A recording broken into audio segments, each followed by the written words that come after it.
안녕하세요. 노알람 민덕정 노무사입니다. 최근 광주 건물 붕괴 사고로 인해서 많은 인명피해가 있었는데요. 안전 불감증이라 할 수 있는 이런 대형 사고가 발생된 거에 대해서 이 당사자들은 행정안전부, 노동부, 중구청, 그다음에 광주시청, 소방청 등 다양한 기관에서 전방위적인 조사를 받고 있는데요. 이 조사를 받게 되는 이 업무 관계자들은 법적으로 어떤 처벌을 받게 되는지 오늘 자세히 알아보는 시간을 갖도록 하겠습니다. 산업안전보건법에서는 철거 공사를 진행할 사업자는 반드시 현장에 사전 조사 및 작업 계획서를 작성하도록 하고 있고요. 건축물관리법에서도 반드시 해체 계획서를 꼼꼼히 작성해서 제출하고 반드시 허가를 득한 후에 해체 공사를 하도록 규정하고 있습니다. 이런 법적 규정만 준수했다 하더라도 아마 이번에 중대한 사고가 발생하지 않았을 것으로 판단되기 때문에 이 사고는 인재를 볼 수 있습니다. 이렇게 산업안전법 위반으로 인해서 선량한 시민이 9명이 사망이 되고 8명이 중경상을 입는 이런 사고가 발생이 됐는데요. 이 회사 담당자들은 산업안전보건법상 어떠한 처벌을 받을까요? 일단 이번 사망사고 자체에 대해서는 현대산업개발, 한솔기업, 백상건설은 7년 이하의 징역, 1억 원 이하의 벌금을 받을 것인지에 대해서는 사망자가 근로자가 아닌 일반 시민이기 때문에 산업안전보건법에 처벌을 할 수는 없습니다. 산업안전보건법은 산업 현장에서 근로자를 보호하기 위해 만든 법률이기 때문에 일반 시민에게 발생된 재해에 대해서는 회사를 직접 처벌할 수 없는 구조입니다. 또한 사고의 원인 자체가 안전조치 미흡으로 인해 발생된 재해이기 때문에 고용노동부가 조사를 통해서 안전조치 미흡에 따른 과태료, 벌금은 부과가 되는데요. 통상 이렇게 조사되는 경우에는 많은 금액의 벌금이 부과되는 것이 일반적입니다. 산업안전보건법에서는 회사의 안전조치를 위반하여 사업장 인근에 중대한 피해를 끼치는 경우에 대해서는 고용노동부 장관이 그 회사의 면허를 주관하는 행정기관장에게 영업정지를 요청할 수 있습니다. 다만 여기서 말하는 인근의 중대한 사고에 대해서는 법에서는 원유정제업 또는 석유 제철업 또는 폭파물과 같은 유해이염시설의 누출, 폭발, 화재 사고와 관련된 것으로 규정되고 있기 때문에 이번 광주 건물 붕괴 사고와는 관계가 없다고 볼 수 있습니다. 따라서 이번 사고로 인해서 과연 고용노동부 장관이 해당 행정기관장에게 영업정지를 요청할 만한 마땅한 근거가 없다는 것이 현실입니다.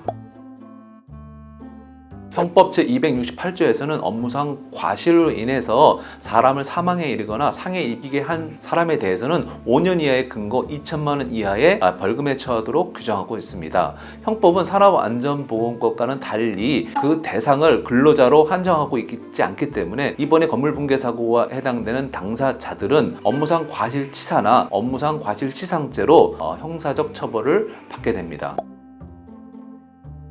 이번 붕괴 사고의 중요한 이슈 중에 하나가 제하도급 위반에 대한 문제입니다. 현대산업개발이 한솔기업에게 철거에 대한 하도급을 주었는데요. 이 한솔기업이 다시 백솔건설이라는 회사에다가 제하도급을 준 겁니다. 이렇게 제하도급 주는 거에 대해서는 건설산업기본법에서 제한을 두고 있는데요. 이 제한을 위반했다라면 한솔건설은 건사법 위반으로 형사처벌을 받게 됩니다. 현대산업개발은 불법 제하도급에 대한 직접적인 책임을 받지는 않고요. 관리 책임에 대한 걸 물어서 500만 원 이하의 과태료에 처하게 됩니다. 산업안전법 위반으로 중대재해가 발생이 되면 고용노동부 장관은 국토교통부 장관에게 해당 기업에 대한 영업정지를 요청할 수 있습니다. 이렇게 요청을 받은 교통부 장관은 6개월 이하의 영업정지를 취하거나 또는 1억 원 이하의 과징금을 부과할 수 있는데요. 그런데 이번 광주 붕괴 사고는 근로자가 사망한 것이 아니라 일반 시민이 사망했기 때문에 산업안전보건법 위반이 성립이 되지 않기 때문에 영업정지를 요청하더라도 국토교통부 장관이 바로 영업정지를 할 수는 없을 것으로 판단됩니다. 그러나 이 기업들이 건설산업기본법상의 제하도를 위반했기 때문에 한솔기업과 백상건설은 1년 이하의 영업정지 또는 해당 공상금액의 30% 이내의 과징금을 국토교통부 장관은 부과할 수 있습니다.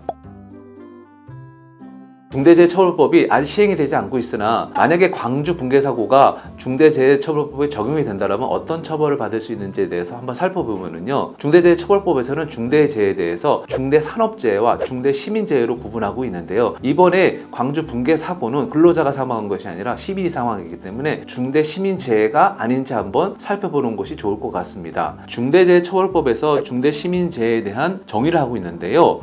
특정 원료 또는 제조물, 공중이용시설, 공중교통수단의 계획, 설계, 설치, 관리상의 하자로 중대한 사고가 발생이 돼서 사망자가 발생이 되거나 또는 2개월 이상 치료를 받는 부상자가 10명 이상 나오거나 또는 3개월 이상 치료를 받는 질병자가 동시에 10명이 나오는 경우에 대해서 중대시민재해로 규정하고 있습니다. 그런데 이번에 광주에서 발생된 붕괴 사고는 원료에 의한 또는 제조물, 설치 또는 공중이용시설이나 공중교통수단의 관리상의 하자로 발생된 사고가 아니기 때문에 중대시민재해로 중대재해처벌법을 적용하는 것은 무리가 있습니다. 따라서 중대재해처벌법이 시행됐다 하더라도 사업주나 안전보건 담당 임원에 대해서 별도로 중대재해처벌법으로 처벌을 할 수 없을 것으로 판단됩니다. 이번 광주 사건과 판박이인 2019년도 잠원동 붕괴 사건이 부각되고 있는데요. 보통 이렇게 중대재해가 발생이 되면은 형법과 산업안전보건법 위반으로 담당자들은 기소가 되는데요. 보통은 중한 형량을 규정하고 있는 산업안전보건법에 의해 가지고 처벌받는 것이 일반적입니다. 그러나 잠원동 사건에서도 당시 현장 소장이 형법상의 업무상 과실치사죄로 2년의 징역형을 받았다는 점은 산업안전보건법상의 형을 받지 않았다는 것을 확인할 수 있습니다. 분명 광주 건물 붕괴 사고는 건설업체의 산업안전보건법상의 안전조치 법령 위반으로 17명의 무고한 시민이 사망하고 다친 건임에도 불구하고 안전법령의 책임을 지을 수 있는 것이 전혀 없다는 것은 산업안전보건법의 중대한 문제라고 보여집니다. 더 궁금한 사항은 유튜브에 댓글을 남겨주시거나 블로그에 들어오셔서 내용을 확인해 주시면 감사하겠습니다. 감사합니다.